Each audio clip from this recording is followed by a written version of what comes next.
De l'émotion et de la joie étaient constatées dans le visage de la population de Tchangou hier mardi par la visite du président de la République, Félix-Antoine Tshisekedi Tshilombo.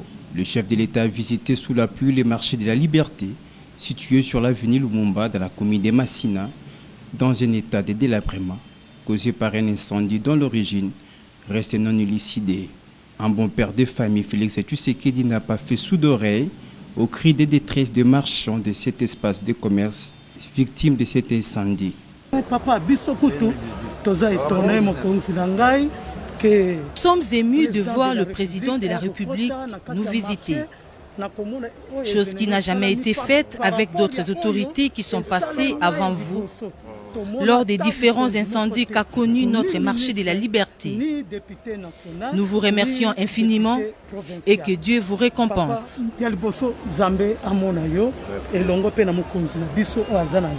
Le chef de l'État est descendu sur le lieu pour s'acquérir personnellement de la situation. Plusieurs étalages et pavillons ont pris feu, les marchandises emportées en fumée. Les garants de la nation ont prêté son attention aux doléances exprimées par le vendeur qui ayant perdu leurs biens. Les premiers citoyens de l'RDC a sur le champ ordonné le démarrage des travaux de réhabilitation des pavillons et étalages touchés par l'incendie, mais aussi quelques modifications pour éviter de pareils incidents, tout en insistant sur la sécurité qui doit être renforcée en vue de traquer les pyromanes potentiels. Dans la délégation du chef de l'État, nous signalons la présence du gouverneur de la ville-province de Kinshasa, Jean-Tini Ngobila, du commandant de la police de Kinshasa, Sylvano Kassongo, du ministre du Budget, du ministre des Finances, du bourgmestre de Massina, ainsi que d'autres personnalités.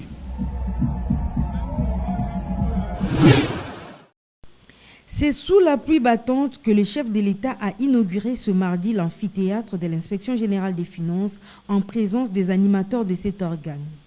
L'édifice porte le prénom et le nom du président de la République. Profitant de l'occasion, Félix Tshisekedi a visité les installations de l'IGF.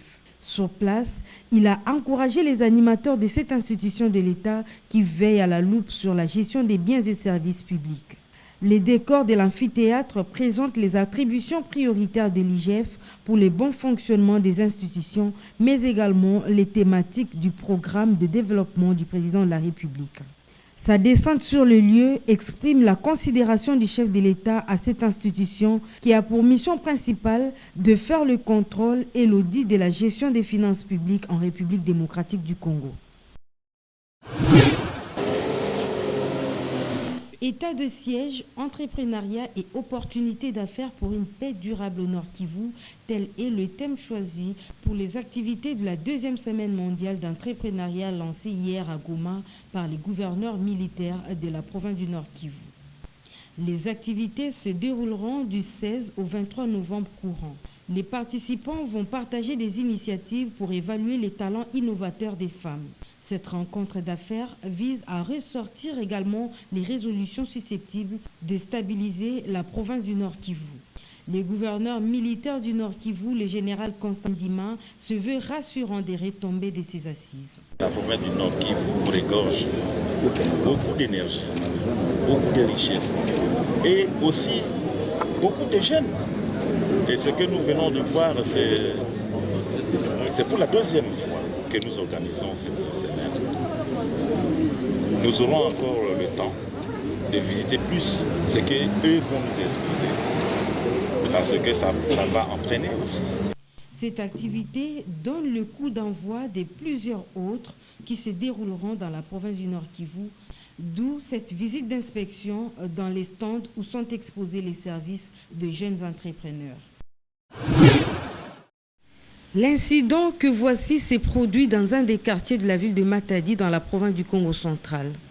La foudre est tombée sur un palmier en début de soirée pendant la menace de la pluie. Conséquence, un feu ardent associé à une violente détonation a provoqué la panique de la population environnante. Nous étions tous surpris d'entendre un bruit violent. Nous avions cru que c'était du courant électrique qui avait fait un court-circuit. Or, c'était la foudre.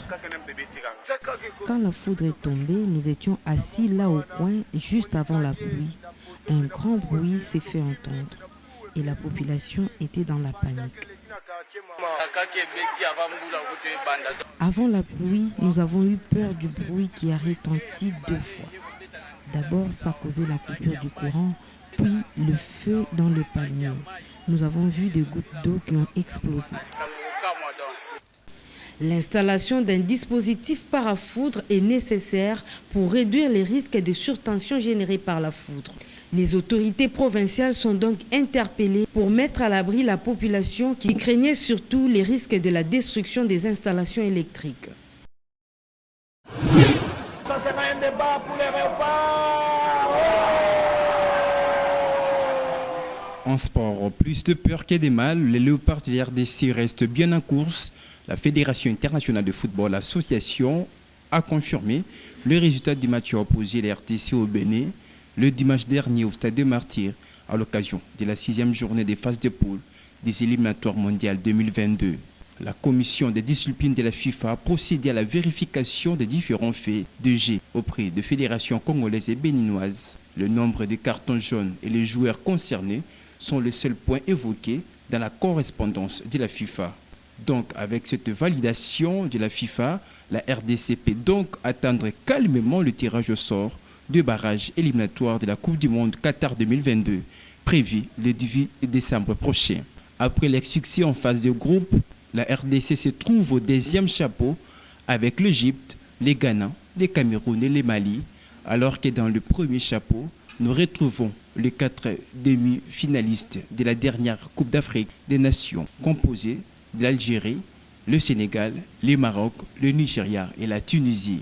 La RDC est donc le seul qualifié en barrage, mais qui ne sera pas la prochaine qu'en 2022. Et le Mali est la seule équipe des 10 barragistes à n'avoir jamais participé à une phase finale de la Coupe du Monde. Rendez-vous le 18 décembre et pour le tirage au sort des 5 affiches.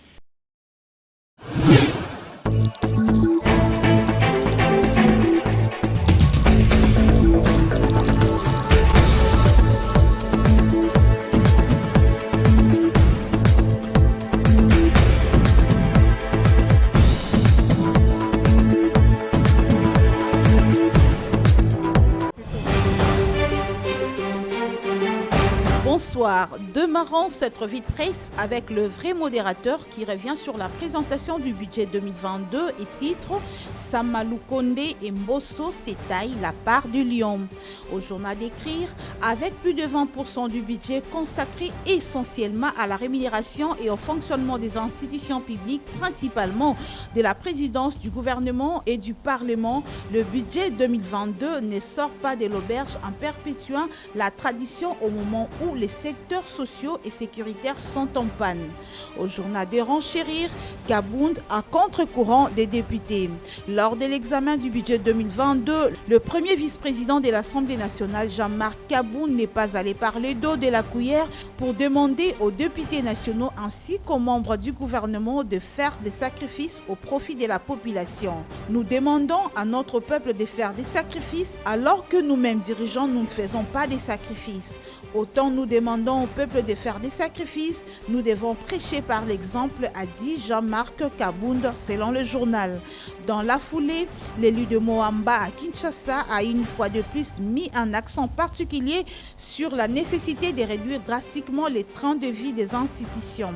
Nous devons accepter qu'aujourd'hui, ce que le ministre a touché hier soit divisé par 2. Nous devons accepter ce qu'un député touché hier soit également divisé par 2. Ce n'est pas du populisme, je suis sérieux et je sais de quoi je parle, a conclu Jean-Marc Kabound. Le quotidien Le Journal, lui, évoque l'affaire Boukan Alonso et écrit « La Cour constitutionnelle lave son image dans l'opinion ».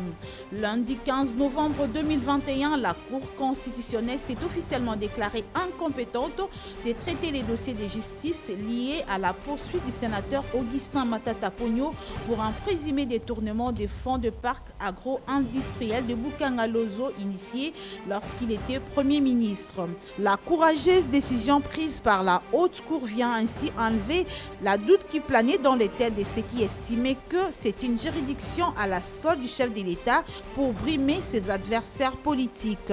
Au journal de conclure, il a suffi de cette remise en question pour que l'image de la Cour constitutionnelle redevienne intacte, différente d'une juridiction des règlements des comptes qu'on lui a collé par d'autres personnes.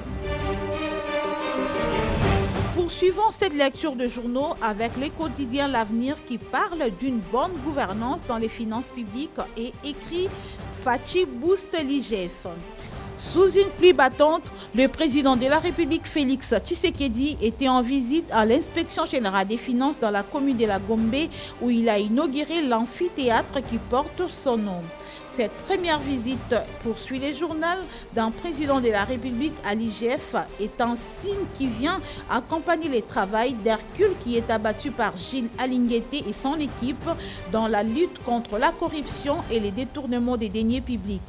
C'est aussi un message que le règne des intouchables est révolu et que tout doit être fait pour mobiliser les recettes publiques pour la satisfaction des besoins énormes et nombreux de la population congolaise.